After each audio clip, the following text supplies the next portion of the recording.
Mark, I don't think for people who care about Manchester United, for people who care about competent people being given big jobs and showing that they belong, I don't think anybody can be sad that he's gone.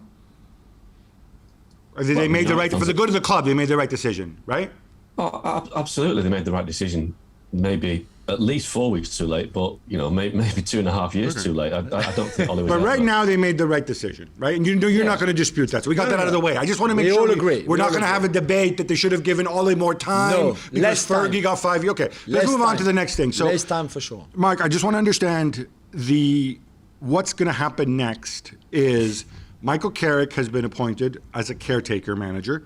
He will be in the dugout when they play Villarreal on Tuesday night in the Champions League, which is a pretty big game given the way that group is shaping up.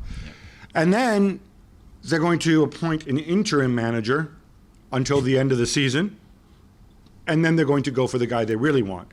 Now, the logic behind this is that the really, really big names are not available right now, or it would be too difficult even if you show up with £100 million and try to get Pep Guardiola from City or Nagelsmann for buying, even these fanciful things. Not going to happen. So therefore, just have somebody, safe pair of hands, see out the season, qualify for the Champions League if you can, and then get the guy give yourself time to get the guy you want. You guys, we're talking off air, you guys seem to think this is a bad idea. Why? It's just your own negativity. Well, that process you just described is exactly what happened last time when Ole Gunnar Solskjaer came in, that they would keep an interim guy in charge until the end of the season to get a proper manager, which didn't actually turn out to be what happened. Now, I wouldn't be surprised if Michael Carrick, ends up being the interim manager until the end of the season, because if he gets a couple of decent results, it'll suddenly kind of take the heat out of trying to find an interim manager, because who's going to want to take the job for 6 months at Man United knowing that you're not going to get the job? It's just a stupid scenario. Cool. Just find an interim manager. They had 4 weeks to do it after the Liverpool defeat. They can't find an interim. So it tells you that the club doesn't know what to do or where to turn. Okay, well, so it's not an ideal sorry, scenario. Mark, if I jump in there. So if Carrick comes in and does well enough through the end of the season, I mean, when you mentioned the Solskjaer analogy, Jules, what went wrong was they all got so excited about Paris, which we're going to get into this later because I think it's absolutely grotesque to think of that as a high point. They ended up giving Solskjaer the job and then extending his contract and $7.5 million and whatever else. Just stick with the plan. If Carrick does well and Carrick can carry on till the end of the season, that's fine. But don't lose sight of who you are. Don't lose sight of the fact that while Michael Carrick is a wonderful guy, may one day be a great manager, you've tried this thing. Now go and do something different. Go and get the guy you want. Right? I've That's got the a logic. big issue with the whole caretaker interim thing. This is Manchester United we're talking about. This is one of the biggest clubs in the world. You can do caretaker, but then you should go and get whoever you want. You're that big. How are you going to do that during the season? But it doesn't matter. Okay, what if in the summer you don't get the guys you want? What, you keep your caretaker interim manager for a bit longer and say to him, you know what, we keep you until Christmas, and maybe at Christmas we can get the guy we want. Come on, man. That reminds me of those people who are Tell me arguing. what happens if they don't get the guys they want in the summer. Then they go to their second choice or they go to their third choice. They're still going to be better than Michael Carrick long term. But they can get surely one first choice, second choice, third choice, fourth choice now. Why would you have to wait for the summer? I don't think you can get a first choice now because if somebody's a first choice top drawer manager, they're most likely But if Pochettino wants to come, he wants to come now. Why would he wait the summer? Okay, so that brings us that you brought up Pochettino. It's being reported in every outlet, and I'm going to give away a trade secret now that when every single outlet has a story with unnamed sources, it's the same person, possibly somebody working for Pochettino, picking up the phone and saying like, yeah, Poch would be happy to come. I don't understand this because Pochettino is managing Messi, Neymar, and Mbappe right now, and he has a legitimate shot at winning the Champions League, more so than he would have at United. But hey, I'm not Pochettino. Mark, what do we think of this? Is this something they should be taking seriously? Yeah, well, listen, I agree that Man United are supposedly the biggest club in the world. They self-styled biggest club in the world, so prove it. Mauricio Pochettino will require a compensation package in the summer, as he does now. Nothing will change in the summer. Yes, there'll be no games and there'll be no competitive action, but they'll still have to pay for him next summer as they do now. So, I'm not even sure that's true, actually, what you're saying. I'm sorry, Jules, maybe you know more about this. But with these compensation packages and the compensation that happens is you still have to negotiate with the club. And if I'm Paris Saint-Germain, losing my manager mid-season is going to be a darn sight more expensive than at the end of the summer. So let's not just say, it's the same. But it's not the same. No, but there's still a fee to pay. Yeah. Which is why you do it now in the summer. I'm sorry. It'll be free next summer. I'm sorry, but you're talking about going to one of the richest, biggest spending clubs in the world, right? And negotiating with them in mid-season when they have no incentive. They can make you pay through the nose. You have a public negotiation for Pochettino, and you know that it would be extremely public because it's already been made public by Pochettino's people. Well, this to me seems like not a great idea, but hey, maybe I'm in the minority here. This is a really good conversation debate.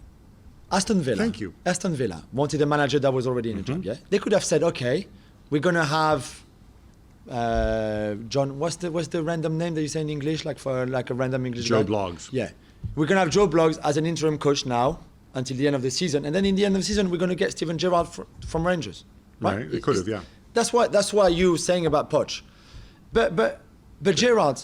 No, but that's what you said. You said that's what United should do. Joe Blogs until the end of the season, and then get the manager that we want, like Pochettino. Because Rangers, so basically, I think because most people would agree that Steven Gerrard is a really, really good solution for Aston Villa. Yeah. That Aston Villa are a far wealthier club than Rangers right now. I'm not saying, sorry, Rangers, I'm not saying they're bigger, they got big crowds, but they're a richer club right now with wealthier owners. And they have to avoid relegation. Okay. So there was an absolute imperative there for them to go and get the best possible guy that they could get right now. Stop there. Manchester United are a bigger club than PSG in terms of just in terms of revenue. I'm not saying that the owners are wealthier or not than but they have more revenue. They have more money than PSG. Yes. They're in a situation where they can miss out on top four, so they need the right manager to help them reach top four. Mm-hmm. So similar that Aston Villa avoid relegation. Aston Villa are richer than Rangers. Rangers are the manager who wanted to leave to go to Aston Villa because he also felt that he was the right fit for Aston Villa. PSG have a manager in Mauricio Pochettino who feels he's the right fit for United and who wants to go to United. So what's the difference between Aston Villa going to get Steven Gerrard to Rangers and pay £3 million and United going and get Mauricio Pochettino from PSG and pay £30 million? There's no difference. This is what clubs do when they change manager halfway through the season. Okay, so I'll answer that question, which I think is relevant. So yes, United do have a higher revenue than Paris Saint-Germain, but the difference in resources between United and Paris Saint-Germain is nowhere near the difference of resources between Villa and Rangers. But that's why you pay 30 instead of 3. That's fine. Yeah. But so other than that, it's exactly the same process. No, because Paris Saint-Germain just signed Lionel Messi. There's a question of price. They can hold. Paris Saint-Germain could ask you, like, all right, pay us $1 billion then.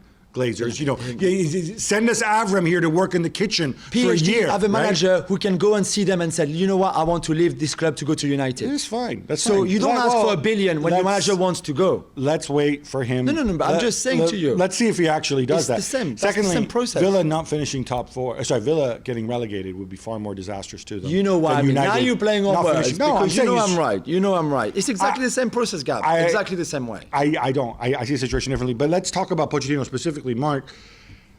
I'm a Poch head. I'm a big Pochettino fan. I know that the wheels came off at the end at Spurs. I don't think it was necessarily his fault, but I look at what he achieved before with limited resources, coaching, playing great football, and whatever else. How does he project at United? And B, did they ever seriously look at him before? Yeah, I mean, when Mourinho was sacked in 2018, he was the guy they wanted, and the plan was to push to get Pochettino at the time, but the Ole Gunnar Solskjaer thing happened, and they allowed themselves to fall into that trap. But United have pursued him a long time. Ed Woodward, who, and this is another problem, by the way, Ed Woodward is the outgoing chief executive, who might be gone before they actually appoint a manager. So we've got a situation there whereby the new chief exec might want somebody else. But United have had a long-term desire to get Pochettino. They like the fact that he gives young players a chance. He's a coach that makes players better.